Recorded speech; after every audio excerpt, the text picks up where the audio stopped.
Alright, so let's jump into this. First of all, I want to, again, give some credit to Zerai.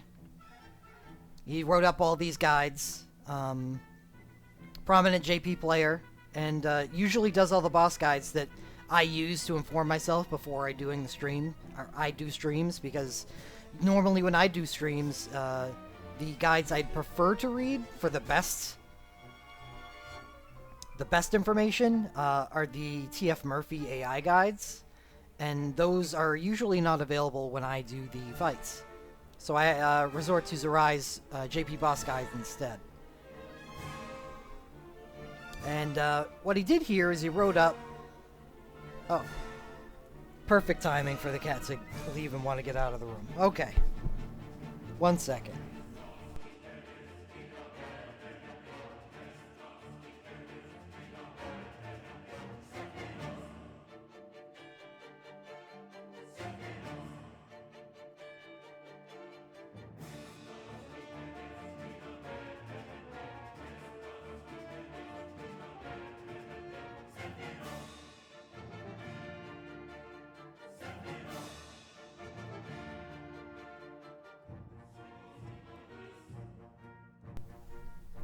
I'll actually get to that, both Dragon and Inchol. Because we're going to do the overview right now and not jump into specific Magicite dungeons. So, yeah. I'm going to post this link in chat. Just in case anyone wants to follow along.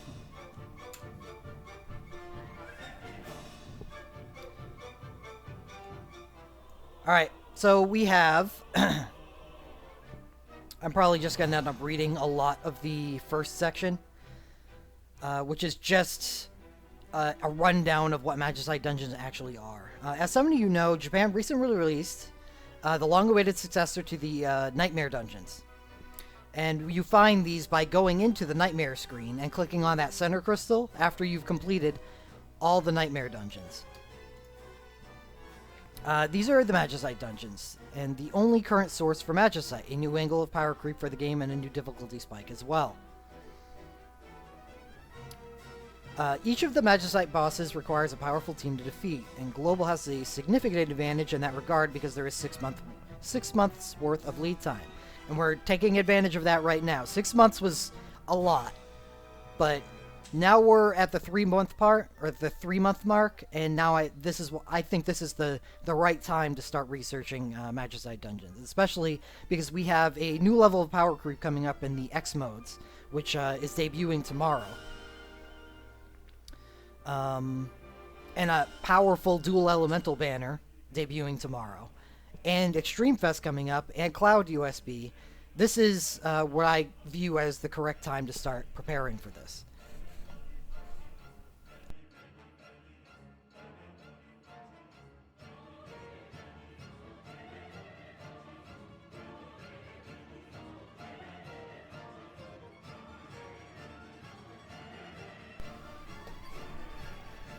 Okay. Each of the Magicite bosses requires a powerful team to defeat, and global blah blah blah. I already said that. You have time to prepare. The purpose of this series of posts is to help you to do so by giving you the details of each fight and going through the list of known upcoming relics to help single out the best targets for pulls. This post is going to be a basic overview of the Magicite system, Magicite dungeons, the currently known Magicites, and which party supports soul breaks you should keep your eyes on in the future. It will contain an index, and the index is here. We're not going to go into the index yet. I'm going to run down each of the ones that are opened up at the moment, and then we'll loosely talk about the 3 that are not elemental, holy, and dark. But right now, it's good to learn all that we can about the Magicite dungeons in general. So, what exactly is a Magicite anyway? In Final Fantasy VI, where they originated, Magicites were crystallized, semi-sapient remains of espers, powerful magical beings who had locked themselves away in another world in which blah blah blah blah blah. It's a lot of words. The person who possessed a Magicite could draw upon Esper's power to cast magical spells. This is actually relevant. Power which was virtually unknown in the world. Mechanically, you equip them onto an individual character, and as the character fought in battles, they would learn spells based on that, or based on the Esper, increase specific stats while leveling up, and be able to summon the Esper in battle. That's a sort of similar about in how we're going to be able to use them here. In Final Fantasy Record Keeper, Magicites are a means to customize your party, not individual characters. You can equip up to 5 total Magicites to each party, and these are saved along with the party members in your party quick save slots, with one being the main Magicite and the other 4 being sub-Magicites. Each Magicite has a star rating, currently 1 star to 3 stars, but obviously there will be room for improvement later. They have a level, just like a character. They can range from 1 to 99. A full set of stats, which is hit points, attack, magic, defense, resistance, mind, speed, and accuracy, as well as a few Magicite-specific stats we'll get into below. One or more Magicite passives, 2 or more Magicite skills, and possibly a Super Magicite skill. In brief, the actual stats of all your equipped Magicites are added together. They don't directly help your party, but see below. Magicite passives give a 1% bonus per level of the passive across the entire set of equipped Magicites to their relevant stat or action. There are some stacking limits in place, but the full extent not yet known. Probably known, and this just wasn't updated. I don't know. This stuff is less important. A full list of Magicite passives will be placed at the end of this post or in a comment if the post ends up being too long. I believe they are at the end of this post. Magicite skills are specific abilities that Magicite will use when it is summoned by a character in battle, similar to a roaming warrior. So you're going to get little buttons that appear above your action bar, just like a roaming warrior, and then you choose when to use the Magicite skill. Only the main Magicite can be summoned, and each Magicite has both a charge time, 10 seconds for all current Magicites, and a maximum number of uses per battle, 2 for all current Magicites. While it is summoned, it will use one of a set of skills which are listed on that Magicite's information page at a random rate, which is also listed on that info page. So what you do is you would summon it, and then it's kind of like a persistent effect. So it just uses a set of skills at a random rate. Magicite skills use the party Magicite's total stats to determine their damage, healing, random other bonuses, and so on. So you've got a main Magicite, and he is assisted by the sub-Magicites and their stat boosts.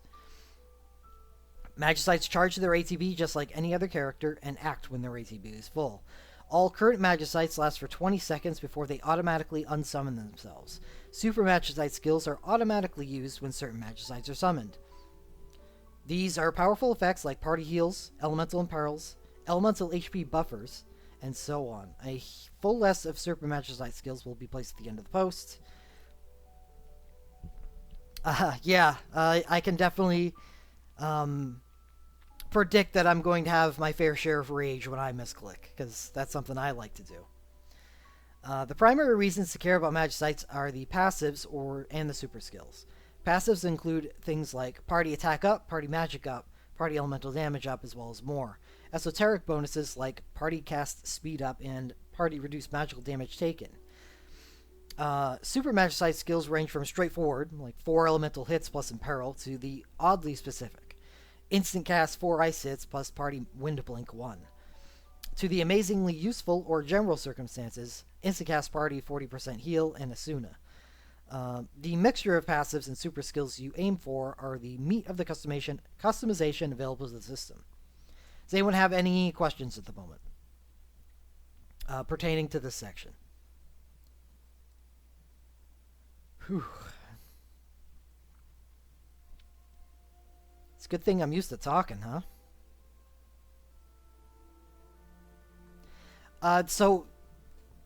One thing worth noting, I don't know if it's going to be included or later on, and something is very important for future planning, and why elemental gear is so powerful.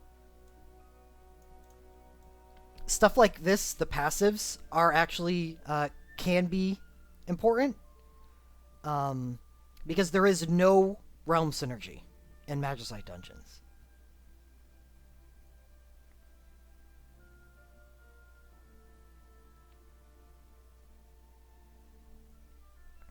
I don't know what you mean tied to money. Like, is this a paywall?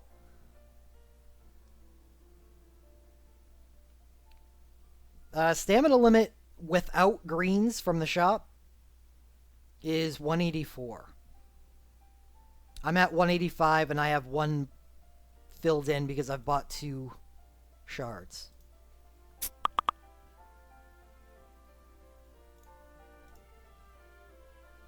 Yep, no roaming warrior either. Okay, so I'm going to move on. Magicite dungeons. Magicite are earned by defeating bosses in the newly opened Magicite dungeons. In order to access the Magicite dungeons, you must have defeated all 12 of the Nightmare final bosses. A little more specific, you won't have to put mithril or gems into getting to this point. I mean, it's all based on what you can do. Yeah, these are just tough fights. And that's what we're preparing people for right now. Because these fights are elementally based, and it's a good idea to start planning now to make sure that your bases are covered. So you have the teams that can defeat these without having to immediately pour mithril into the festival that should launch alongside Magicite Dungeons, which is we call it Superfest in Japan, which are elementally focused banners. These are very difficult fights. Yeah, the 350 difficulty. So, don't plan on breezing through these. That's for sure. Alright. The Magicite dungeons are accessed through the Nightmare Portal, and the portal to them won't open until all 12 nightmares are fully cleared. Once you have cleared all the nightmares, clicking on the big floating crystal in the middle of the Nightmare dungeons will unlock a cutscene and open the portal to the Magicite dungeons.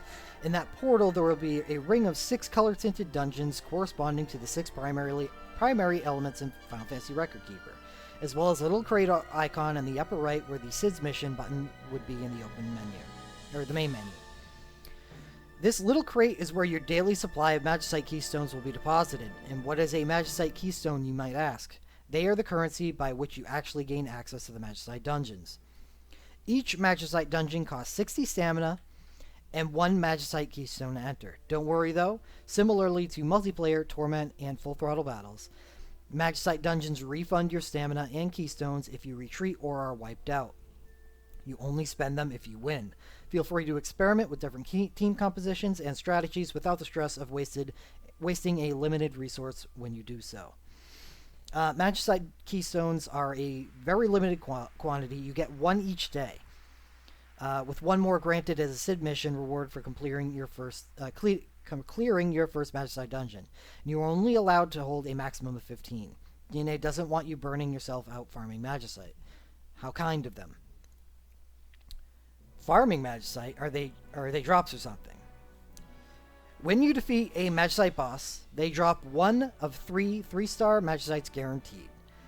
Which specific one you get is random, and as far for FFRK Inspector users, viewable before you win the fight. In addition to the guaranteed drop, your first time clear of a Magicite boss will give you a 3-star Magicite version of that boss.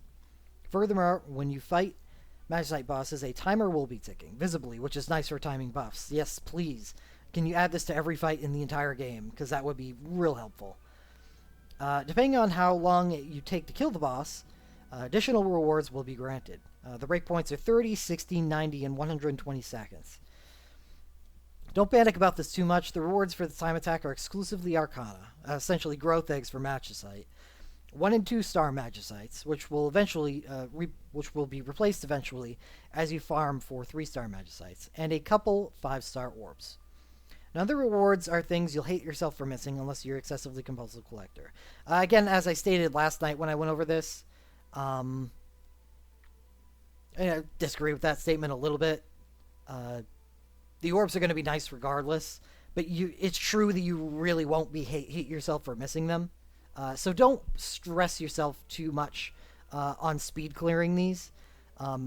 Understand that these bosses have generally well over 550,000 health, and clearing them within 30 seconds. For perspective, wall lasts 25 seconds. And if you cast that on, your first turn, which usually takes longer than others because of how, haste works,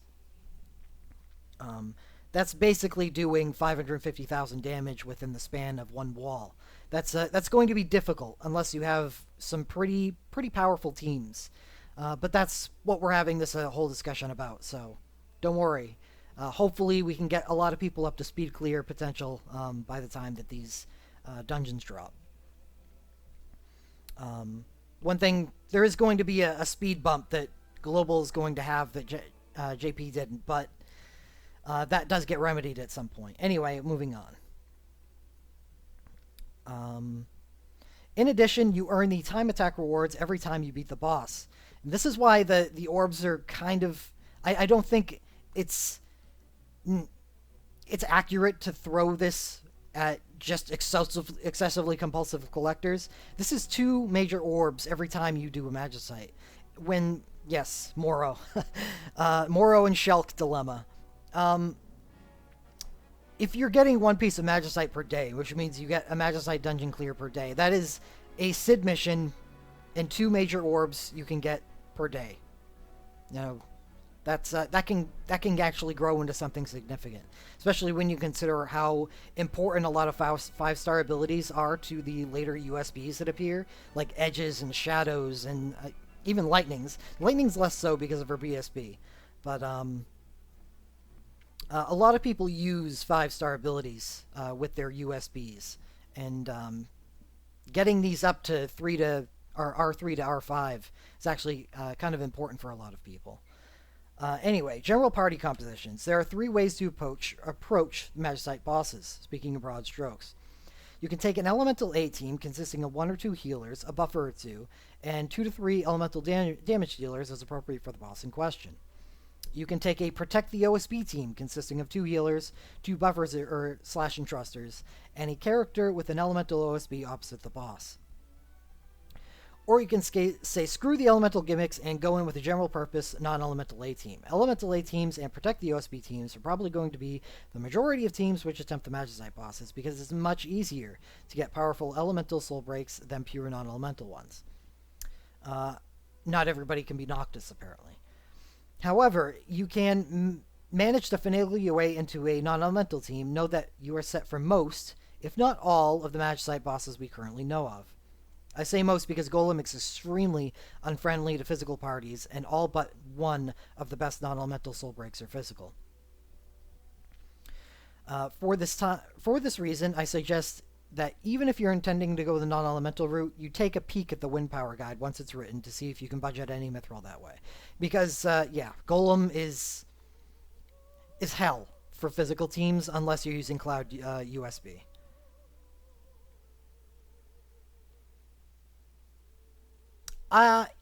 You can stock up to 15, so you can do these all at once if you'd like. I don't think it's that bad, because it is 60 stamina expended, and considering that you're going to try to be doing these the fastest that you can anyway. So say you have a speed clear team, right? And that would just be the one that you can, do over and over again until you get speed clear teams elsewhere. Because these battles shouldn't be taking you that long if you're speed clearing in under 30 seconds. And it is 3 hours of stamina used all at once in one battle. However, a lot of farming I think is going to be done in full throttle. Torment, because that's where King's Ransom and orbs are going to be available. Alright. Sorry, you can't use a standard roaming warriors inside Magicite dungeons. Instead, you have Urara as your roaming warrior. Her soul break is wall with a 30-second duration. How fitting. So Urara is female Tyro, and you get her. We don't get to play her like Tyro, but she becomes our roaming warrior in Magicite dungeons. So this is why. And with this being the hardest content in the game, a lot of people say, don't worry as much about wall anymore. Just a note, there are half stamina Magicite dungeon events. The one going on right now lasts for 3 weeks. Wow, that's kind of awesome. But you're still limited by your Magicite keystones, which means that it kind of makes sense to not do these every day and try to have a good stockpile for a half stamina Magicite event, I'm guessing.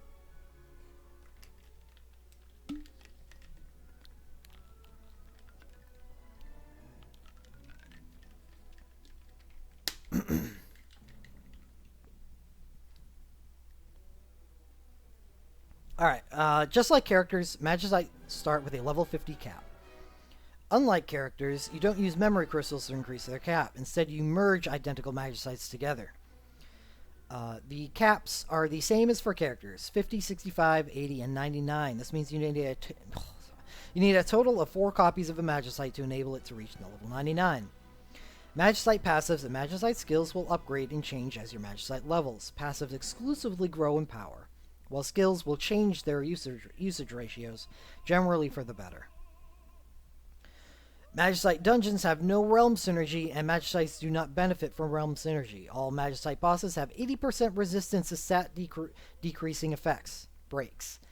This means those effects are reduced to 20% of their maximum effect against Magicite bosses. This is very important for team composition, as we're used to a 50% effectiveness in Magicite dungeons. It's a 20% effectiveness, which makes them not worth using.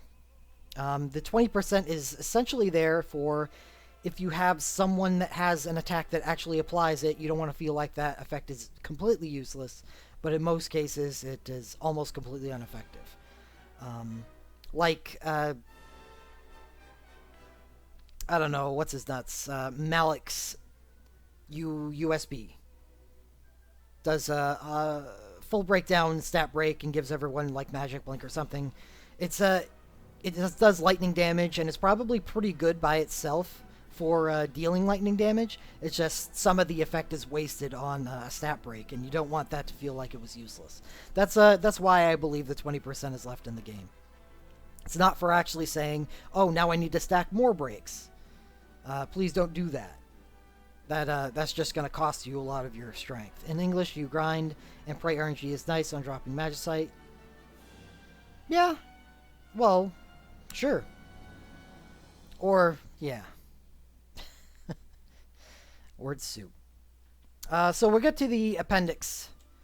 I mean, that is the general rundown, so I guess a Q&A is called for right here before I get to the appendix, which is pretty important but missing some things, because remember, this is a few months old and hasn't been completely updated, so I'm gonna need some help from members in chat to fill in the blanks for relics, but I'll do my best on my own, as I have done a better job at keeping up with all of the current events in JP.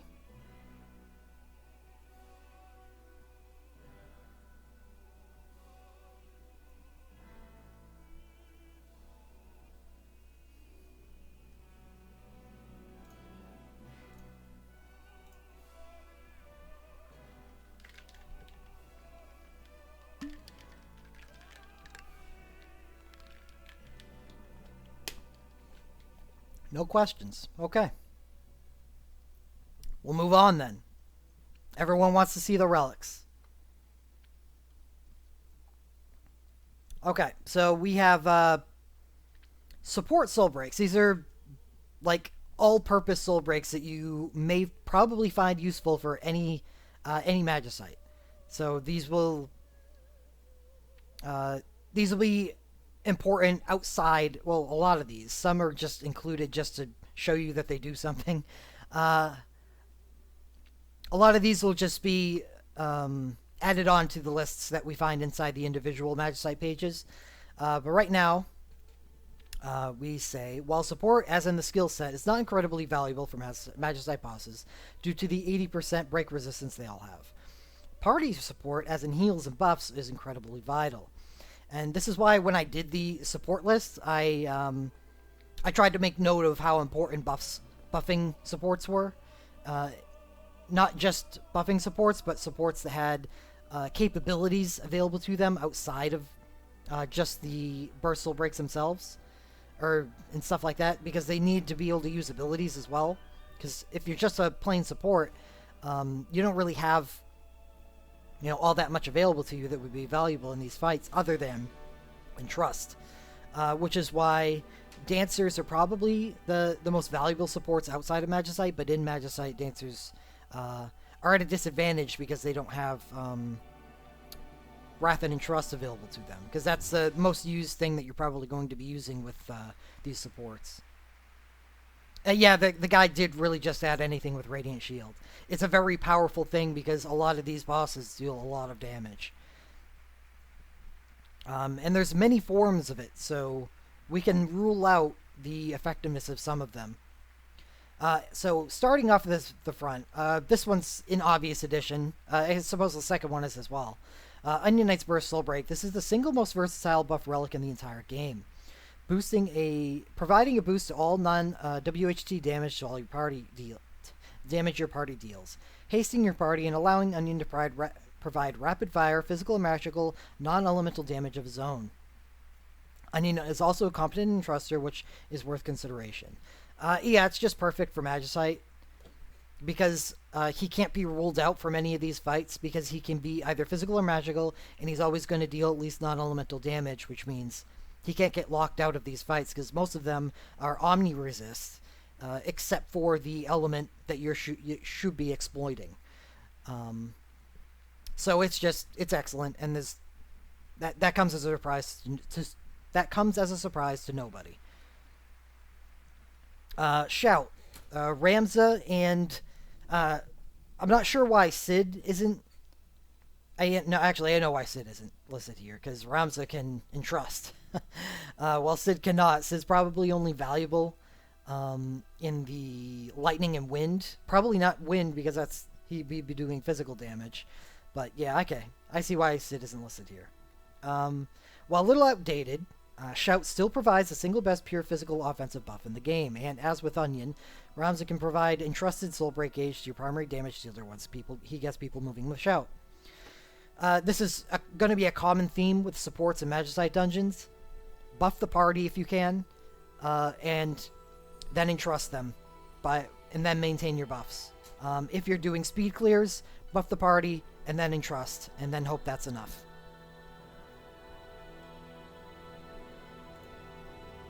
Next, Deployment Tactics Alphino. The first Radiant Shield source in the game, this is also tied to a party attack and magic buff. Radiant Shield is an excellent source of additional DPS against most Magicite bosses, and they're typically quite fond of high damage AoE attacks. Probably not one of the best, because Alphino has is not terribly effective after using Radiant Shields. I guess that's not really true.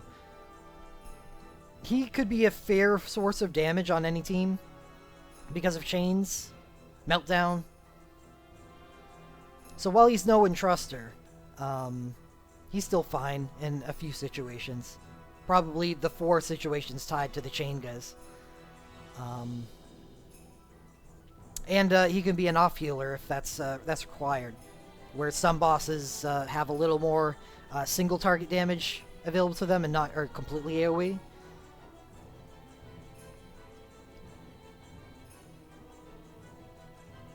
I agree, Red 13's USB should be listed here. I don't think he doesn't do the same thing, because Ramza is here because of the plus 50%, while Red 13 is a plus 30%.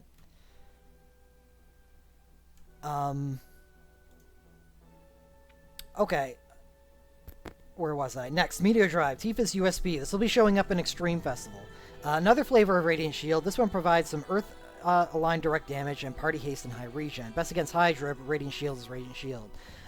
Yeah, sort of, but Tifa definitely, unlike Alphino, has problems against anything that she can't properly exploit, and that means this is pretty much useful against Hydra and kind of a half liability elsewhere.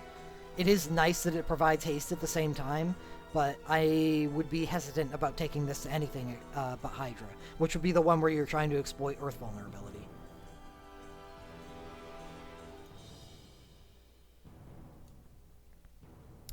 Next, we have Emperor Super Soul Break, the most basic flavor of Radiant Shield with just dark non-elemental damage to add. Not really worth listing here, as far as I'm concerned.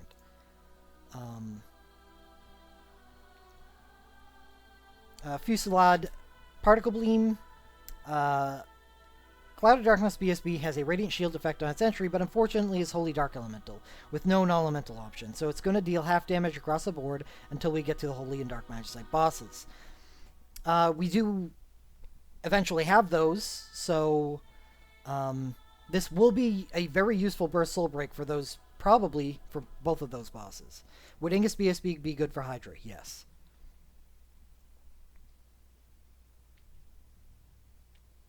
Ingus is an excellent source of earth damage, as well as being a tanky mofo with some good skill set, being the paladin that he is.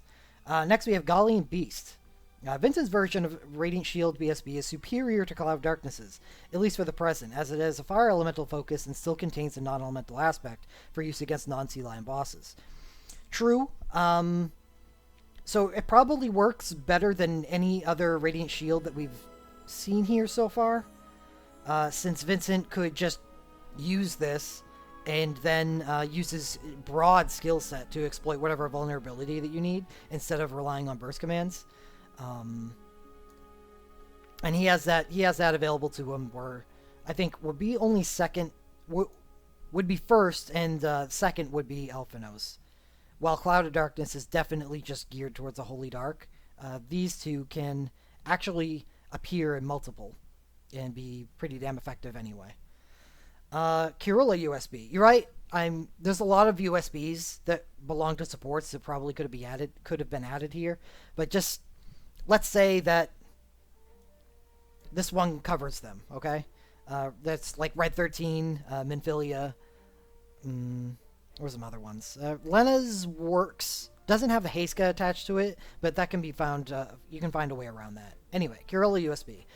Kirilla upstages Alphino by turning its attack and magic into a tri-buff, attack, magic, and defense 30%, and the ability to stack with almost anything. This makes it superior to Alphino's offering in general. However, I believe Kirilla doesn't have the skill set and the elemental coverage that Alphino has, so I don't know if it's as useful in as many fights. What was the buff? Attack magic, so it's good for any team. White 3, combat 4, support 4, knight 5. So she only has holy and earth available to her.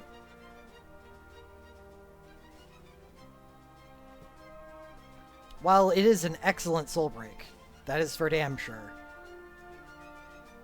I'd have trouble finding something for her to do past that point.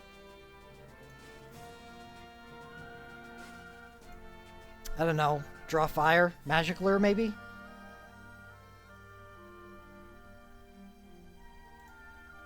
Alright, well, moving on. We got a big section because it's really important. Healing BSBs, USBs. In general, you're going to want a strong healer soul break. Yeah, white 3. what are you doing? Or 2 strong healer soul breaks. Special mentions go to Realm BSB. Party Last Stand makes every fight except Living Flame a little less prone to spike damage, causing problems. Ishola BSB, the Stone Skin helps, if not a ton, and Wrath Access is great. Sarah Burst Soul Break. Magic Blink on your Medica is very valuable. I'm glad to see that Sarah's Burst is mentioned here, because I don't see it mentioned a lot with the upper tiers of the healer burst, but it absolutely should be.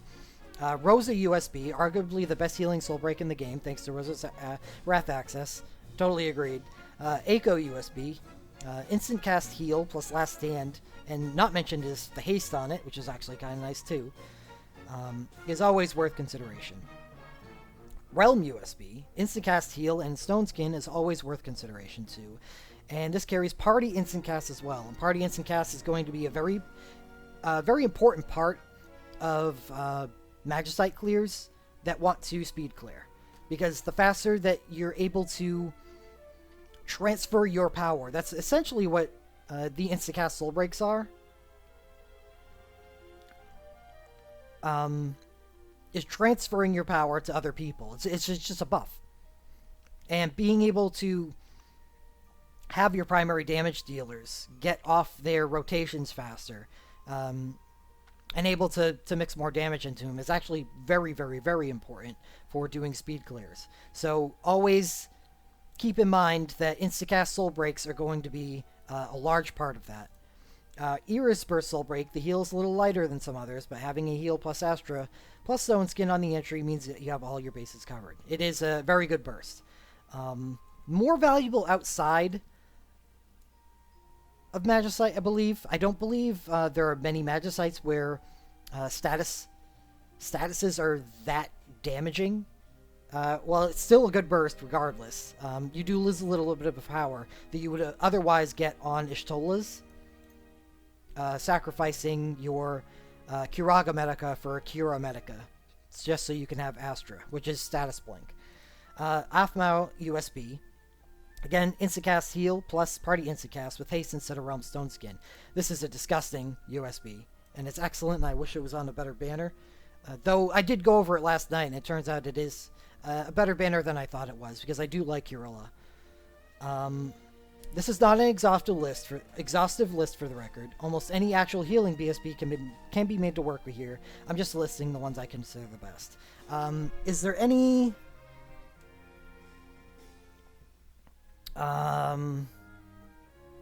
is there any that haven't been mentioned? Any powerful ones that haven't been mentioned? Vanille's is good. It's instant cast. Not as good as a lot of the other ones here, but it's still good.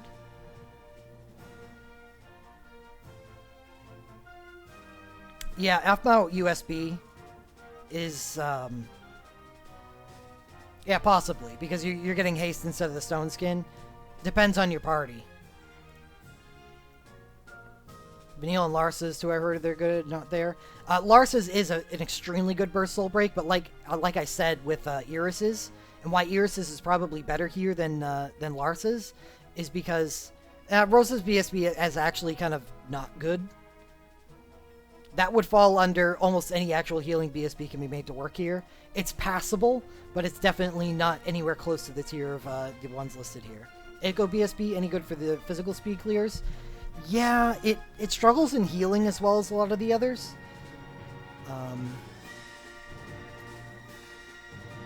But yes, the 50% is good. Right, it's wrathable. That's good. I think having Rosa's USB, yeah. It is wrathable.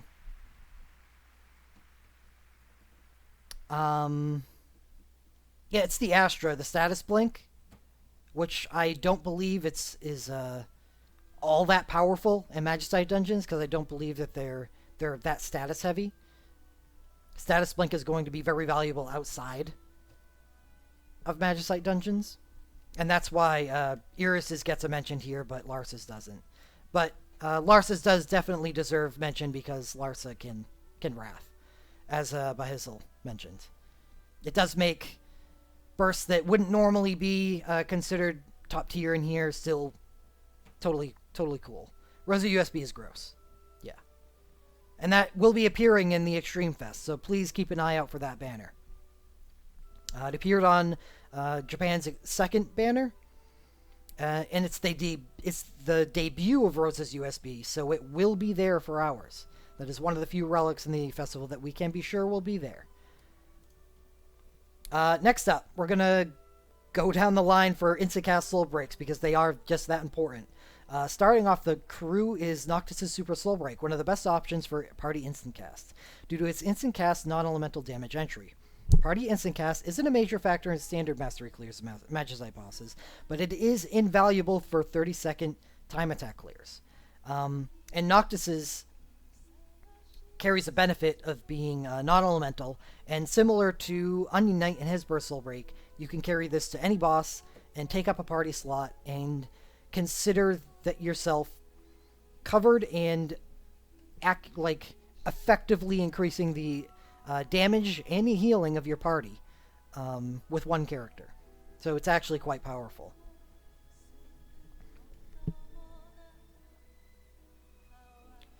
Wrath on healers. Does that mean Protect Shelga are not needed? No, you definitely do need them.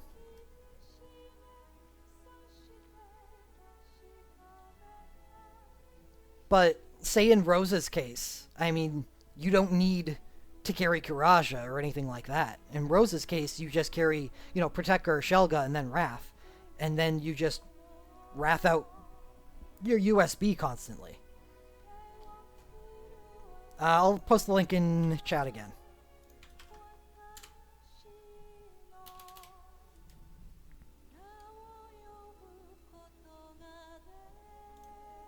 So next up, we have another party instacast, is Rams's USB. Very good. Party triple buff plus instacast entry means I always puzzled why people thought Rams's USB was bad. Yeah, it's not bad. And it's totally made for Magicite dungeon clears. It's actually quite great here. His buff stacks with almost everything except Curilla's USB, and party instant cast is incredibly useful, though again, mostly for time attack. You cannot RW in Magicite dungeons, but outside of Magicite dungeons, yeah, RW your Proteka and Shelga with, like Riku USB or something. And next, again, we have another one. Raijin, Super Soul Break, from his shoulder, is party last stand, high regen, and instant cast equals one of the quietly most powerful Super Soul Breaks in the game. This is why I call it Raijin's USB instead of his Super Soul Break. Raijin provides both defense and offense in a completely non-standard format. So yep, you can bring Raijin in the same way that you bring Noctis.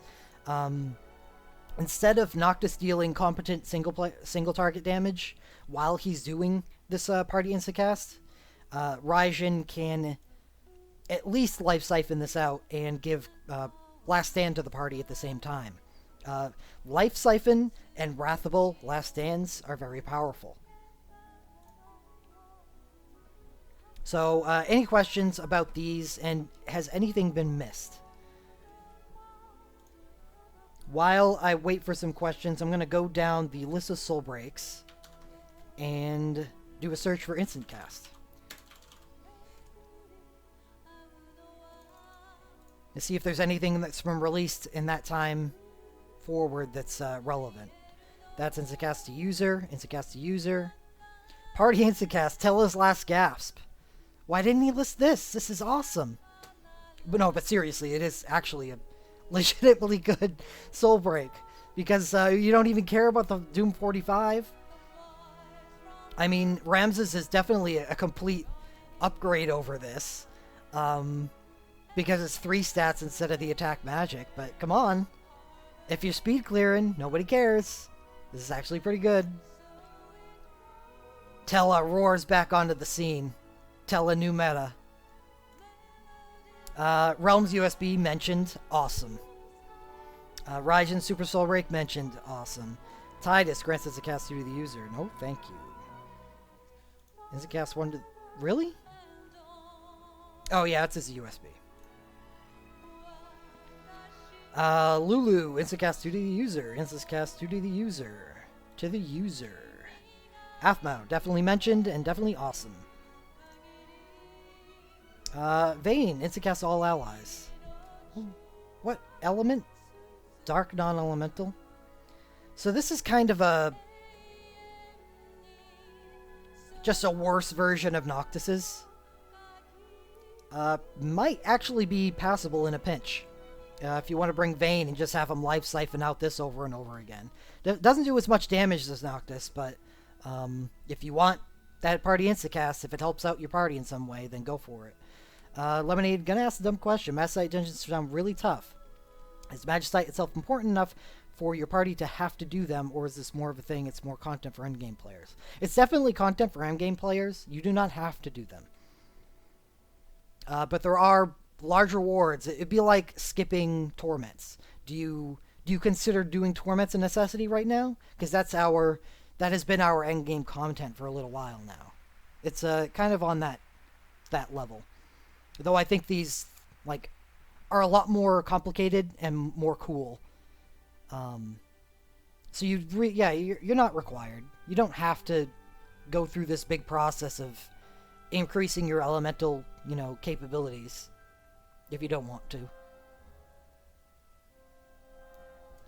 Alright, so moving on in the list, we got Lightning Instacast to the user, user. Noctis covered it, Ramza covered it, Deleta user. Orlando user, and Malik's default soul break. Instacast 1 to the user. So yeah, everything was covered there except for Bomb Core and Vayne. And I can understand why I'd want to leave them off the list, but because since they were just better, there were upgrades to them. Appendix 2, Magicite passives. You can use your keys for Magicites for fights you have the strongest soul breaks for until your other elements catch up. Right, yeah.